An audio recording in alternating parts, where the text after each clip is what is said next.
હવેલીના દર્શન વારે વારે ખોલ અને બંધ કેમ થાય છે? આખો દિવસ મંદિરોની જેમ આપણા ટાઈમ પ્રમાણે પ્રભુ દર્શન કેમ નથી આપતા? આ પ્રશ્ન ઘણા લોકોને થાય છે. જય શ્રી કૃષ્ણ. પૃષ્ટિમાર્ગની અંદર મહાપ્રભુજીએ શ્રી ઠાકોરજીની સેવા બાળ ભાવથી કરવાની કહી છે. જેમ આપણે આપણા ઘરે આપણા છોકરાઓને સવારે જગાડીએ, તેવી જ રીતે જયારે યશોદા મૈયા ઠાકોરજીને જગાડે તો એને મંગળાના દર્શન કહેવાય છે.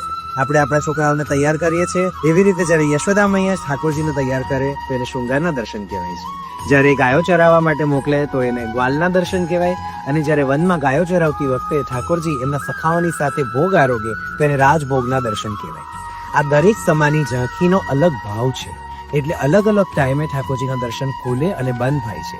અને આ જ રીતે સાંજના પણ 4 દર્શનોની ઝાંખી છે, જેમાં ઉત્થાપન, ભોગ આરતી, સંધ્યા આરતી અને શયનના દર્શન પણ કરવામાં આવે છે. તો બાળ ભાવનાથી સેવા કરવા માટે આપણે હવેલીઓની અંદર, પૃષ્ટિમાળની અંદર 8 સમાની ઝાંખીના દર્શન કહેવાય છે. જય શ્રી કૃષ્ણ. Download ShareChat.